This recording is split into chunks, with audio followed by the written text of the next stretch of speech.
नमस्कार दोस्तों, आप सभी लोगों का हमारे YouTube चैनल जिसका नाम है फरीदाबाद के फ़कीर पे बहुत बहुत स्वागत है। दोस्तों, एक प्रश्न हर किसी के मन में उठता रहता है कि मांसाहार उचित है या अनुचित है। क्योंकि यदि हम अपनी धार्मिक पुस्तकें उठा के देखें तो कई आयुर्वेद की पुस्तकों के अंदर जब हम उसका अध्ययन करते हैं तो उसके अंदर ये लिखा होता है कि मांस से या मीट से कुछ दिन तक परहेज करें जब तक ये इलाज चल रहा है।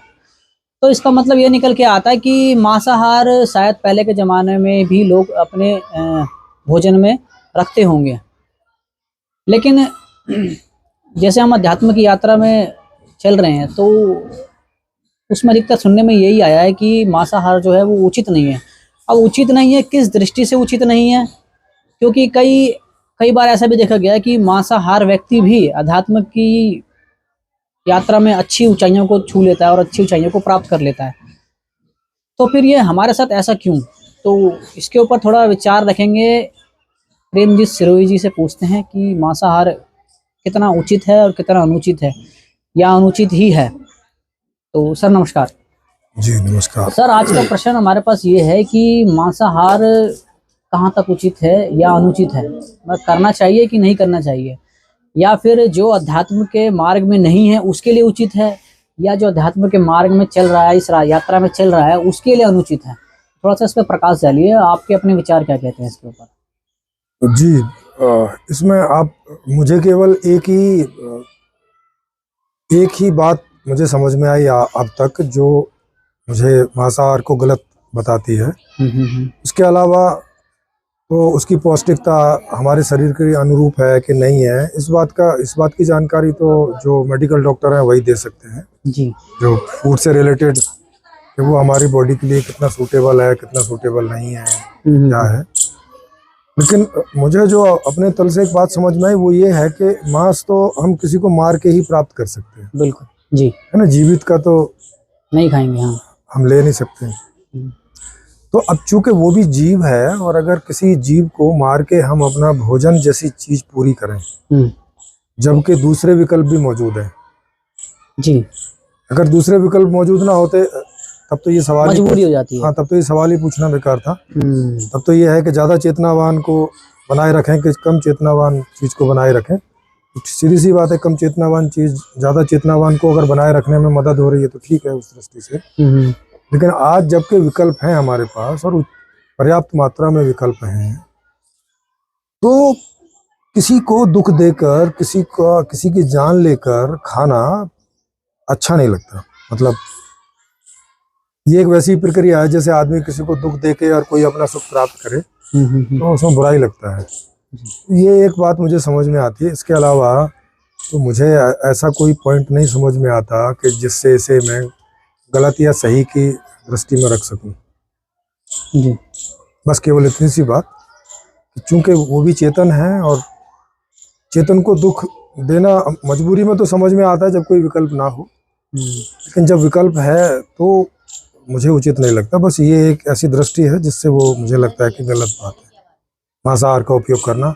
बाकी इससे कोई आपकी आध्यात्मिक यात्रा रुकती है या कोई चीज़ आप जानने में चले हैं और वो आपको समझ नहीं आएगी, ऐसा तो मुझे कुछ लगता नहीं है। अच्छा, मतलब अध्यात्म की दृष्टि से इसका कोई संबंध नहीं है, लेकिन मतलब दया की दृष्टि से, मतलब हाँ, जैसे कि हम जीव हैं, हम सोचे विचारने की क्षमता हमारी ज़्यादा है, तो किसी को दुख ना दें क्योंकि हम अपने लिए भी दुख नहीं चाहते। यस यस, तो ये कहना चाह रहे हैं। बिल्कुल बिल्कुल। तो इसके अलावा मुझे कोई दूसरा वो नहीं दिखता। ऐसे जो लोग बोलते हैं कि भाई मांसाहारी व्यक्ति अपने आप को नहीं जान सकता या ईश्वर को नहीं जान सकता, ऐसा मुझे तो ऐसी कोई लिंकिंग मुझे नहीं दिखाई पड़ती मांसाहार में और इस तरह की चीज़ों में। क्योंकि सर इसमें प्रश्न ये भी उठ के आता है कि जो हमारे कलकत्ता के जो संत हुए थे, स्वामी रामकृष्ण परमहंस जी और स्वामी विवेकानंद जी, तो कई बार ऐसा भी सुनने में आया है लोगों से कि वो भी मतलब मांस खाते थे। हाँ, तो वहाँ तो मछली तो मुख्य भोजन है। और स्वामी विवेकानंद का बारे में ये लोग बाग ये भी कहते हैं कि वो मछली भी खाया करते थे, और कई जगह मतलब आया भी इस संदर्भ में। तो और उन्होंने भी जो रामकृष्ण परमहंस जी ने भी काफ़ी अध्यात्म में अपनी ऊंचाइयों को मतलब पाया है। तो ये बात वहाँ पे भी थोड़ी सी गलत हो जाती है कि मांसाहार मतलब मांसाहार उचित या अनुचित। हाँ, क्योंकि वो भोजन ये बात भी कोई लिंकिंग नहीं रखती, और इस बात की भी कोई लिंकिंग नहीं है कि अगर कोई मांसाहारी है तो वो दूसरे मनुष्य के प्रति दया नहीं होगी या और दूसरे जानवरों के प्रति दया नहीं होगी, ऐसा भी नहीं दिखाई पड़ता है। बल्कि आप यूरोप में जाएं तो वहाँ उनका तो मुख्य आहार ही है मांसाहार है। उसके बावजूद लगभग हर घर में कुत्ता बिल्ली ऐसी चीज़ें पालतू मिलेंगी और उनको बड़े प्यार से रखते हैं और बड़ी दया रखते हैं उनके लिए, कि उनको ज़रा चोट भी लग जाए तो उन्हें तकलीफ़ होती है, या उनके लिए अच्छी अच्छी सुविधाएं वो बना के रखना चाहते हैं। तो इसका ऐसा कोई लिंकिंग मुझे तो दिखती नहीं प्रैक्टिकली, है ना, और कोई लॉजिकली भी नहीं दिखती है, क्योंकि जनरली हमारे अंदर दया जो है वो उसी के लिए रहती है जिससे हमारा थोड़ा कोई लगाव होता है, प्रेम होता है। हाँ, जिससे हमारा लगाव नहीं है, जैसे रोज हम लोग न्यूज में सुनते हैं कि उसने उसको मार दिया, हमारा कोई लगाव नहीं है उससे, मतलब ना कोई वो हमारा रिश्तेदार है, ना कोई अड़ोसी है, ना पड़ोसी है, लेकिन इसमें तो कोई खास फर्क नहीं पड़ता कि भाई। लेकिन सर इसमें जैसे कि जो व्यक्ति जो अध्यात्म के मार्ग में है तो उसमें तो प्रेम जो है, प्रेम का जो गुण है वो स्वाभाविक ही दूसरों के प्रति अधिक दिखाई देगा और लोगों की तुलना में। मुझे नहीं लगता कि प्रेम का क्या लेना देना है अध्यात्म की अच्छा राह से, प्रेम का क्या उसमें उपयोग है। अच्छा, जैसे आप वैज्ञानिक हैं, कोई चीज को जानने समझने में जा रहे हैं, इसमें प्रेम का क्या लेना देना है। आप अपने आप को जानने समझने जा रहे हैं, इसमें प्रेम का क्या उपयोग है, मतलब उसकी क्या भूमिका है। आपके प्रेम की, आपके घृणा की, आपके कोई भी दया की, मतलब कोई दया की, कोई भी भाव का उसमें रोल क्या है। वहां तो आपको जिज्ञासा अगर है, आपको प्रश्न है कोई जानने का और आप उसको जानने में लगते हैं तो आप जान लेंगे अगर सही तरीके से जा रहे हैं तो। वहाँ प्रेम का, घृणा का, दया का, माने अच्छे बुरे कोई भी भाव का इससे ज्यादा क्या लेना देना है कि आप उसमें एंगेज होते हैं, है ना, क्योंकि प्रेम तो किसी और के प्रति होगा ना। तो अगर किसी और के प्रति प्रेम से आप भरे हैं और उस समय उसके साथ व्यवहार में आप मतलब मशगूल हैं, माने आप एंगेज हैं, तो उस समय आप कैसे अपने आप को जानते होंगे भला।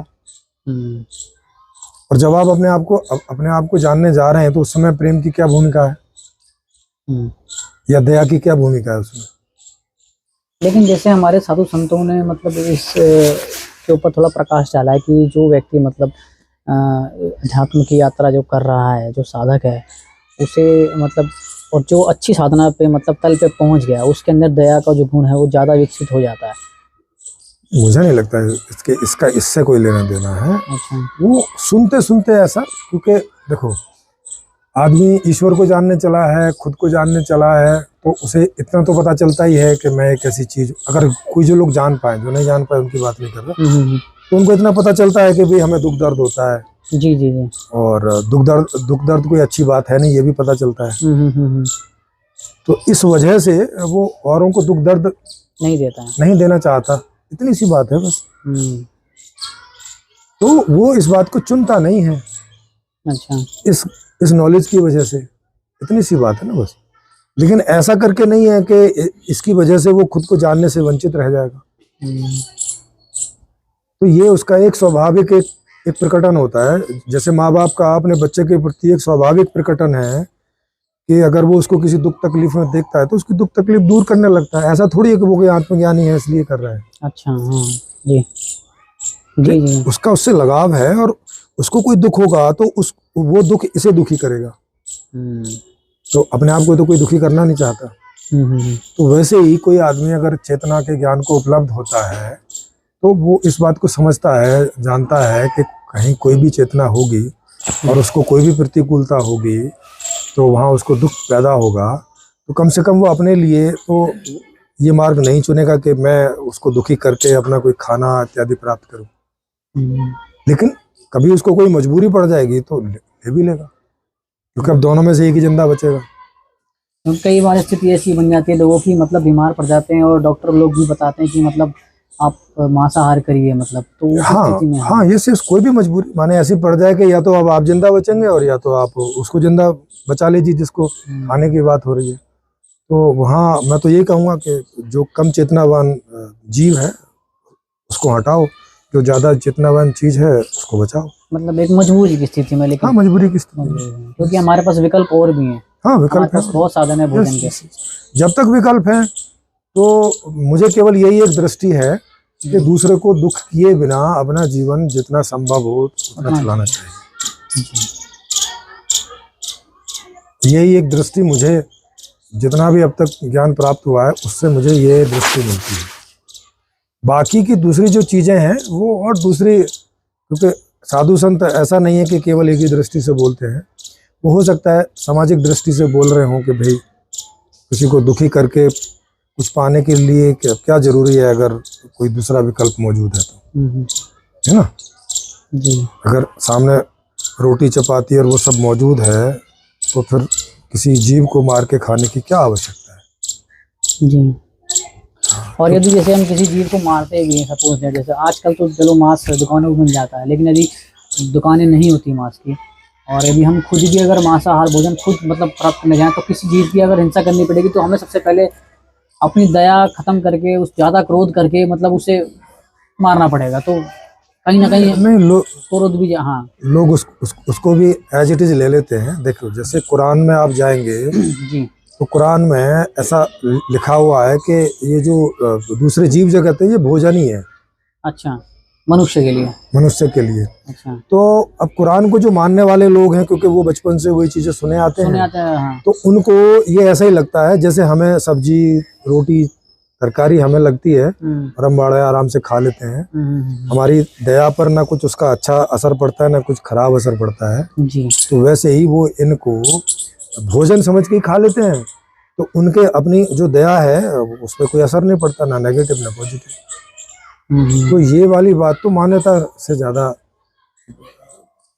मतलब मान्यता से होती है। जो आप दया प्रेम ये सब चीज की बात कर रहे हैं, इसमें मान्यता का रोल ज्यादा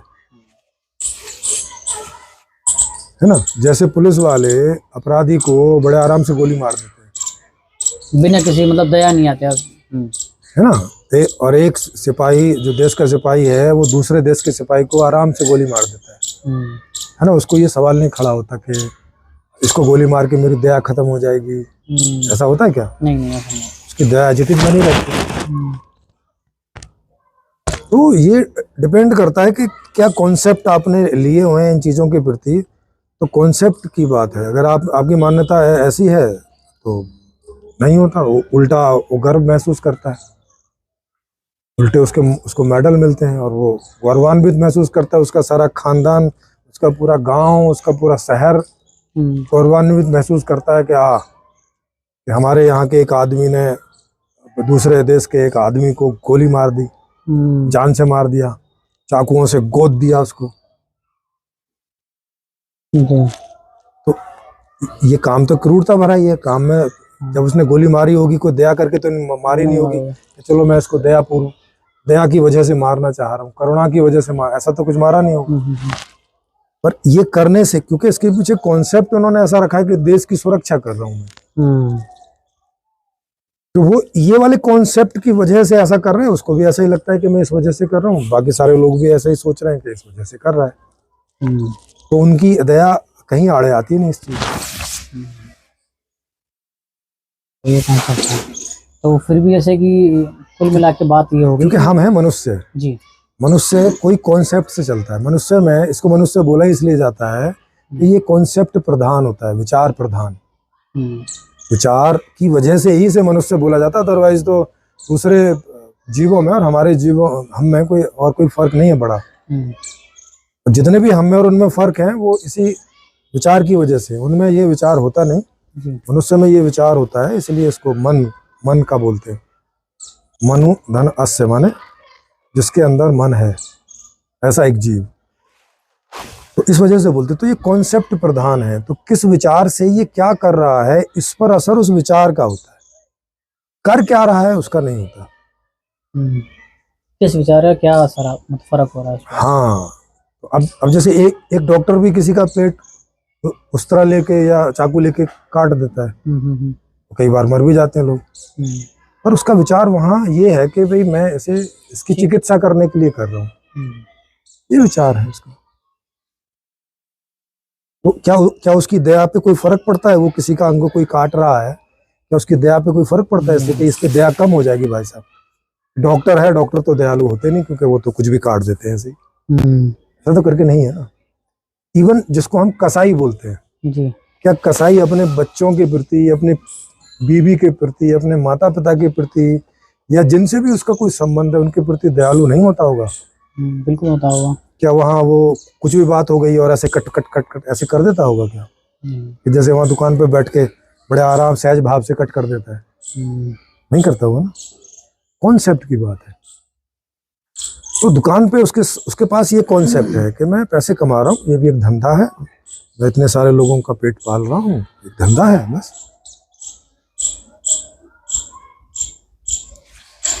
तो दोस्तों, कैसे लगे आपको मांसाहार के ऊपर विचार?